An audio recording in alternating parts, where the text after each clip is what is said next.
नमस्कार, स्वागत है आपका। शुरुआत करते हैं बड़ी खबर के साथ। सितारगंज के भगौरी गांव में क्रिकेट खेलने के दौरान दो पक्षों के बीच विवाद हो गया। मारपीट में कई लोग घायल हुए हैं। दो लोगों को इलाज के लिए सीएचसी सितारगंज लाया गया, लेकिन हॉस्पिटल के बाहर दोनों पक्ष आपस में भिड़ गए और दोनों पक्षों में मारपीट से अफरा तफरी का माहौल दिखा। सूचना पर पुलिस मौके पर पहुंची, लेकिन पुलिस के सामने ही दोनों पक्ष एक दूसरे को पीटते रहे।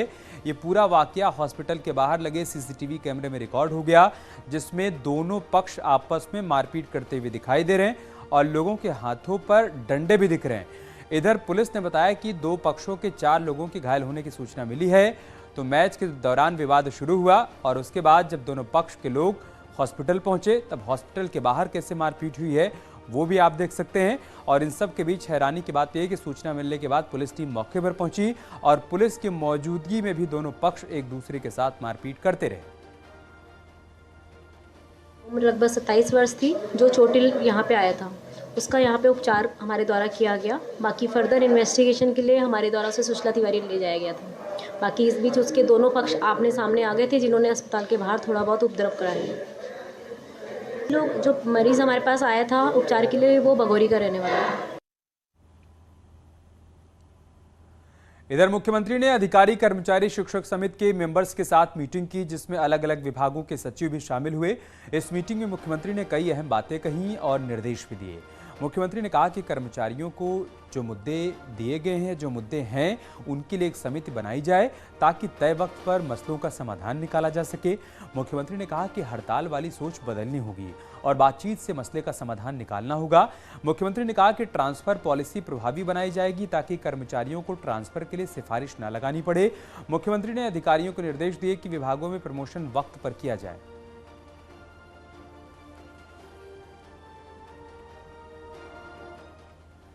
उत्तराखंड में मेगा भर्ती अभियान शुरू होने जा रहा है और बड़े स्तर पर भर्तियां होने वाली हैं। राज्य के अलग अलग विभागों में 30,000 खाली पड़े पद भरे जाएंगे और एक हफ्ते में विभाग भर्ती से जुड़ी प्रक्रिया को पूरी करेंगे ताकि जल्द से जल्द भर्ती की जा सके। मुख्यमंत्री पुष्कर सिंह धामी ने शनिवार को छुट्टी के बावजूद सचिवालय में कार्मिक विभाग की बैठक बुलाई और विभागों में खाली पड़े पदों की डिटेल के साथ ही जल्द भी भर्ती प्रक्रिया शुरू करने का आदेश दिया। डाटा है लगभग 30,000 भर्तियां अभी होनी है। ऐसी 30,000 रिक्तियां अभी निकली हैं तत्कालिक रूप से। उन सभी पर हमने तत्काल भर्ती करने का निर्णय लिया है कि जल्दी से उसमें भर्ती प्रक्रिया में उनके अध्याचन निकाले जाएं। जो लोक सेवा आयोग को दिए जा सकते हैं लोक सेवा आयोग को देंगे और उनसे जल्दी भर्ती प्रक्रिया करवाएंगे और एक हफ्ते के अंदर सारे विभाग अपने अपने जो है सारे काम पूरे कर लेंगे और इस प्रक्रिया को आगे बढ़ाएंगे। उत्तराखंड में भर्ती परीक्षाओं में कोई धोखाधड़ी, जालसाजी ना हो सके, इसके लिए सरकार कड़ा कानून बनाने की तैयारी कर रही है और जल्द ही नकल विरोधी अध्यादेश भी आएगा। नकल पर जल्द ही अध्यादेश लाने की बात शनिवार को मुख्यमंत्री ने कही थी। मुख्यमंत्री ने कहा था कि तैयारी पूरी है और नए कानून के बाद कोई भी भर्ती परीक्षाओं में गड़बड़ी नहीं कर पाएगा। नकल विरोधी कानून के लिए हमने सारी तैयारियां कर ली हैं, जिससे कि आने वाले समय में कोई भी परीक्षाएं, भर्ती परीक्षाएं कोई भी आयोजित हों, वो निष्पक्ष हों, पारदर्शी हों, उसमें कहीं कोई गुंजाइश न रहे। कोई भी उसमें अपराध करने के बारे में, नकल कराने के बारे में, हेराफेरी करने के बारे में, धोखाधड़ी करने के बारे में कोई करना तो दूर, सोचना भी उसके लिए बहुत बड़ी बात हो, उसके लिए हम नकल के क्षेत्र में बड़ा अध्यादेश लाएंगे। हरिद्वार के रोशनाबाद स्थित नवोदय स्कूल से हैरानी भरा एक मामला सामने आया है, जहां पर 10वीं क्लास में पढ़ने वाला एक छात्र 12वीं क्लास के छात्र को मारने के इरादे से स्कूल में तमंचा और कारतूस लेकर पहुंच गया। गनीमत रही कि समय रहते दूसरे छात्रों को इसकी भनक लग गई और उन्होंने प्रिंसिपल को मामले की जानकारी दे दी। छात्र के बैग की तलाशी ली गई तो तमंचा और कारतूस बरामद हुआ। मामला सामने आने के बाद स्कूल प्रबंधन में हड़कंप मच गया। उच्च अधिकारियों के निर्देश के बाद छात्र के खिलाफ सिटकुल थाने में केस दर्ज किया गया। बताया जा रहा है कि दोनों के बीच कुछ दिन पहले झगड़ा हुआ था और इसी कड़ी में अब ये छात्र पिस्टल लेकर स्कूल पहुंच गया। बच्चे के साथी के भाई द्वारा स्कूल में आकर सूचना बताया गया कि उसके भाई को किसी ने तमंचा दिखाकर डराया धमकाया है। सर ये दोनों बच्चे कक्षा 10वीं की। अच्छा सर तहकीकात में समझ में आया कि मेरे विश्वविद्यालय में आगमन से पूर्व कक्षा 12वीं छात्रों द्वारा इस बच्चे के साथ कोई मारपीट की गई थी। ये बेसिकली एक दो छात्र थे, इसमें एक 10वीं क्लास का था और एक 12th क्लास का था। इनका कुछ माह पहले किसी बात को लेकर झगड़ा हुआ था, जिसमें इसको लेकर जो है ये मनमुटाव चल रहा था। और बच्चा जब अपने घर गया था, बीच में अपने गांव गया था, तो वहां से वो एक तमंचा वहां से लेके आ गया था। जो अन्य छात्रों को जब पता चला तो उसकी शिकायत हुई। शिकायत तो पुलिस ने जो है जाके पूरी जाँच करी। अंकिता भंडारी मर्डर केस के तीनों आरोपियों को अब अलग अलग जेलों में शिफ्ट कर दिया गया है, जिसमें मुख्य आरोपी पुलकित आर्य को पौड़ी जेल में रखा गया है, जबकि अन्य आरोपी सौरभ को टिहरी तो अंकित को देहरादून की जेल में शिफ्ट कर दिया गया। सूत्रों के मुताबिक ये भी माना जा रहा है कि एसआईटी हत्याकांड मामले में चार्जशीट कोर्ट में पेश करने से पहले सभी सबूतों को जमा कर रही है और पूरे मामले में अब एसआईटी एक आरोपी को सरकारी गवाह बनाने की तैयारी में है, जिससे कोर्ट में उनको मजबूत गवाह मिल जाए और अन्य दो आरोपियों के खिलाफ सख्त कार्रवाई हो सके। सूत्रों के मुताबिक सौरभ को सरकारी गवाह बनाया जा सकता है, जिसके लिए ये पूरी रणनीति बनाई गई है और सभी आरोपियों को एक दूसरे से अलग किया गया। तो इस पे है कि भाई वहाँ पे ऑलरेडी इन्होंने क्राइम किए हैं और वहाँ फिर दोबारा अपना योजनाएं बना रहे हैं, तो उसको हमको देखना है, इसलिए हमने सोचा है कि प्रयास करते हैं, तो उसी की कड़ी है। रुद्रपुर में नगर निगम की बोर्ड बैठक में काफी हंगामा हुआ। पार्षदों ने डोर टू डोर कूड़ा कलेक्शन नहीं करने, डेंगू से निपटने के लिए छिड़काव नहीं होने के साथ ही सड़कों के निर्माण में देरी का मुद्दा उठाया। लेकिन निगम के नेता प्रतिपक्ष ने निगम परिसर में करोड़ों रुपए की लागत से बन रही बिल्डिंग में कमीशनखोरी और मेयर पर विकास कार्य के बजाय फोटो खिंचवाने की राजनीति करने का आरोप लगा दिया। तो सदन में हंगामा खड़ा हो गया, जिसके बाद नेता प्रतिपक्ष और बीजेपी पार्षद आपस में भिड़ गए। दोनों के बीच जमकर बहस हुई।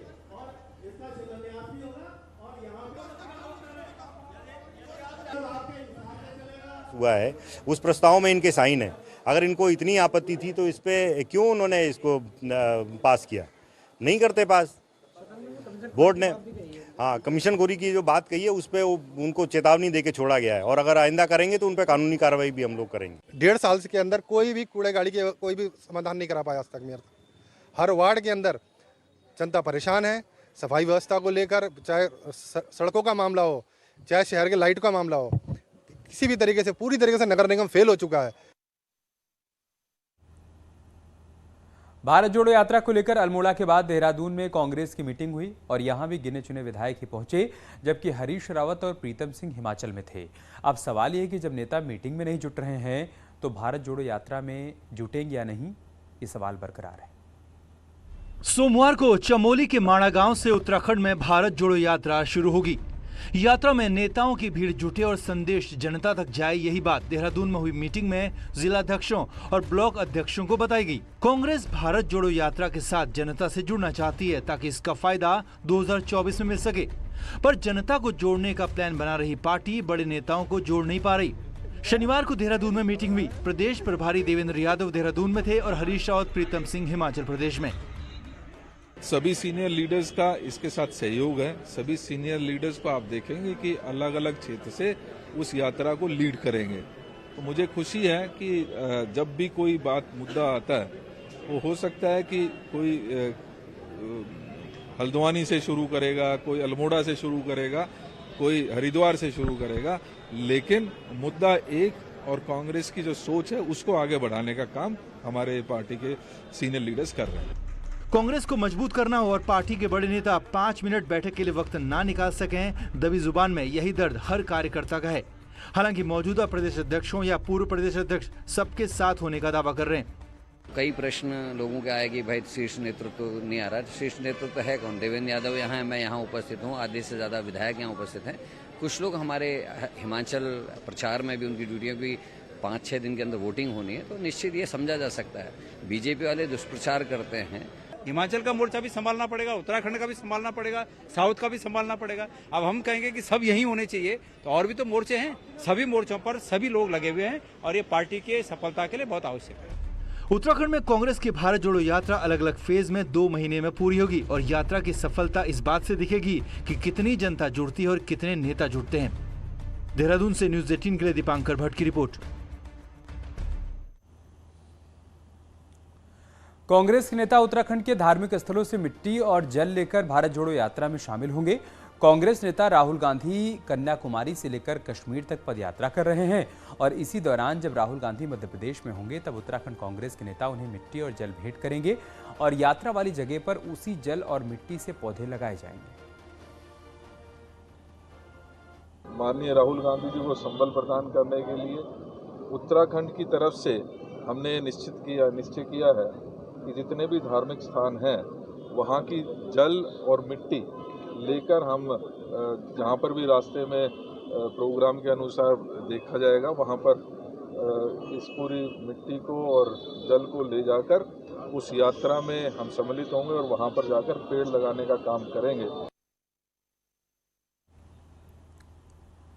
उत्तराखंड के स्तर पर राष्ट्रीय स्वयंसेवक संघ में हुए 2 बदलावों का असर आखिरकार बीजेपी में क्या होगा, इस पर लगातार सवाल उठ रहे हैं। यहां तक कि दायित्व बांटने और जिला अध्यक्षों के स्तर पर होने वाले बदलावों में देरी को इसी से जोड़कर देखा जा रहा है।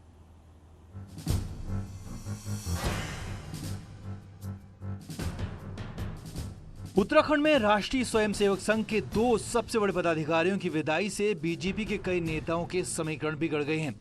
ये ऐसे नेता हैं जो अपने संघ कनेक्शन के चलते या तो बीजेपी संगठन में पद पाने की जुगत में थे या सरकार में दर्जा प्राप्त राज्य मंत्री टाइप का कोई पद पाना चाहते थे। दबी जुबान में संघ के जानकार भी मानते हैं कि बीजेपी में सक्रिय नेता संघ नेताओं की करीबी का फायदा उठाते हैं। सामाजिक संगठन है और सामाजिक दायरा उसका बहुत बड़ा है, तो इसलिए बीजेपी से संबंधित जितने भी लोग हैं वो किसी न किसी आते हैं, मिलते हैं, कुछ न कुछ अपेक्षा रखते हैं। हालांकि आरएसएस के प्रांत प्रचारक युद्धवीर और सह प्रांत प्रचारक देवेंद्र की उत्तराखंड से विदाई से बीजेपी एक तरह से ठहर सी गई है। इस बदलाव के बाद से बीजेपी हर कदम फूंक फूंक कर उठा रही है, लेकिन पार्टी के पदाधिकारी कैमरे पर इसके साइड इफेक्ट मानने को तैयार नहीं है।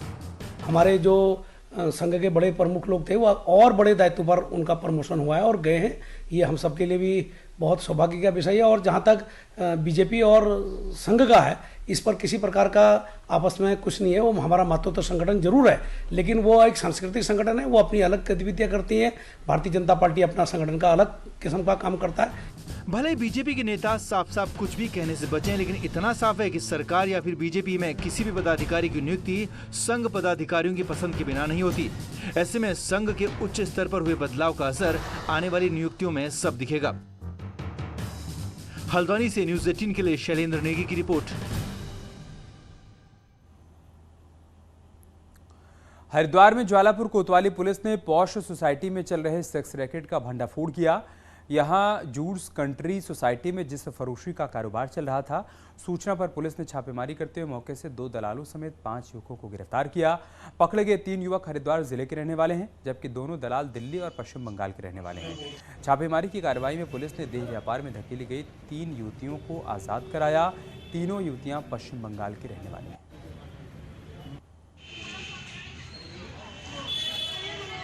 इसमें 3 लोग जो लोकल हैं यहाँ पर और 2 लोग उसमें दलाल हैं जो अनैतिक देह व्यापार के लिए बाहर से पश्चिम बंगाल से युवतियों को लाए थे। चूंकि युवतियों एक तरह से उनके बयानों के आधार पर पीड़ित हैं और इस पर उस संबंधित धाराओं में मुकदमा दर्ज करके इसमें कार्रवाई की जा रही है।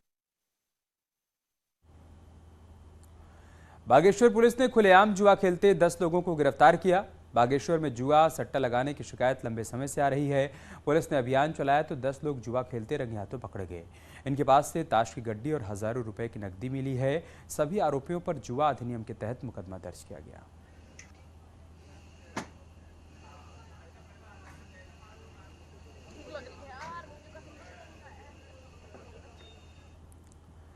देहरादून में चल रहे डिफेंस कोचिंग इंस्टीट्यूट में अगर आप या फिर आपका कोई जानने वाला पढ़ रहा है तो हमारी ये खबर आप जरूर देखिए।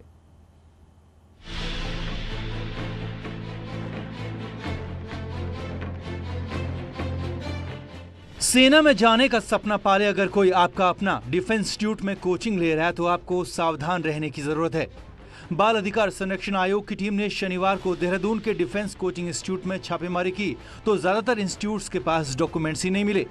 वहीं इंडियन मिलिट्री एकेडमी और डिफेंस संस्थाओं में भर्ती करवाने को लेकर जो पढ़ाई करवाई जा रही है, वहां पढ़ाने वाले टीचर्स का फिजिकल ट्रेनिंग से लेकर सब्जेक्ट से कोई सरोकार ही नहीं पा। इसके अलावा इंस्टीट्यूट बिना रजिस्ट्रेशन के ही चलते पाए गए। हमने यहाँ कई जो एकेडमी डिफेंस एकेडमी के नाम पर ही चल रहे हैं।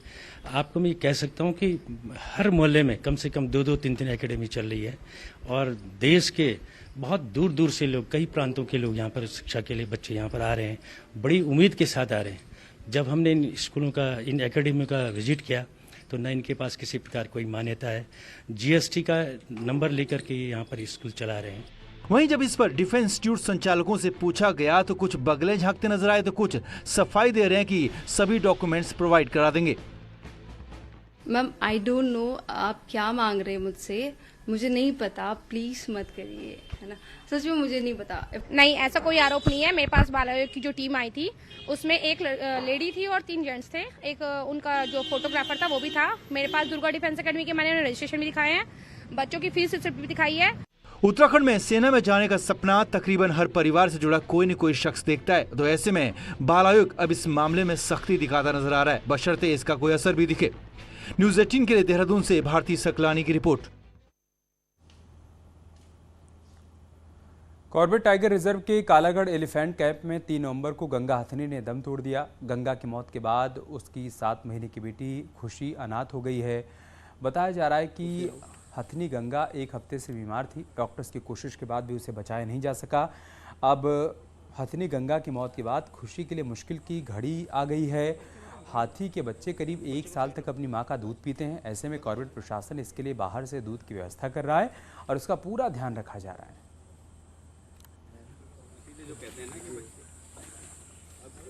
तो उसका विशेष ध्यान रखने के निर्देश भी हम लोगों ने दिए हैं। उसकी डाइट किस प्रकार से रहेगी, क्योंकि अभी लिक्विड डाइट पर है, माँ के दूध पर वो अभी जिंदा है, तो किस तरीके से वो लिक्विड डाइट उसको दी जानी है, किस तरीके से डॉक्टर्स के द्वारा मॉनिटरिंग की जानी है। कर्णप्रयाग में पिंडर नदी का पानी नवंबर महीने में भी साफ नहीं हो पाया है। पिंडर का पानी मटमैला है, जिससे बड़ी अनहोनी की आशंका है। जून महीने से नदी का पानी मटमैला है, जबकि सहायक नदी अलकनंदा का पानी साफ हो गया है। दरअसल बरसात के सीजन के बाद नदियों का पानी साफ हो जाता है, लेकिन पिंडर का पानी अभी तक साफ नहीं हुआ है। ये पिंडर नदी जो पिंडारी ग्लेशियर है वहाँ से ही ये कालापन इसका आ रहा है, और शंका जताई जाती है कि कहीं कोई भूगर्भी कोई विशेष बड़ी हलचल है कोई, जिससे कि जो इतना काला आ रहा है। हम जिला प्रशासन को और अपने यशस्वी मुख्यमंत्री प्रदेश अध्यक्ष जी से भी इस बात में अवगत कराएंगे। 19 नवंबर को भगवान बद्री विशाल की कपाट बंद हो रहे हैं, लेकिन उससे पहले बद्रीनाथ धाम में बर्फबारी शुरू हो गई है। बद्रीनाथ धाम में मौसम बदलते ही बर्फबारी हो रही है, तापमान में गिरावट दर्ज की जा रही है। नर नारायण पर्वत और नीलकंठ पर्वत पर बर्फ की सफ़ेद चादर जम गई है। कपाट बंद होने में अब मात्र 14 दिन बाकी रह गए हैं, लेकिन उससे पहले बद्रीनाथ धाम में बर्फबारी की शुरुआत हो गई है।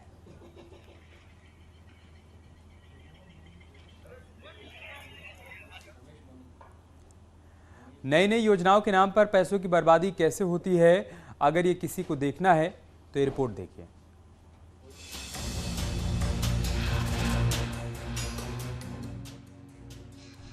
कैसे सरकारी पैसों की बर्बादी की जाती है, इसका एक नमूना आप देहरादून के तहसील चौक पर बने इस फुटओवर ब्रिज को देखकर समझ सकते हैं।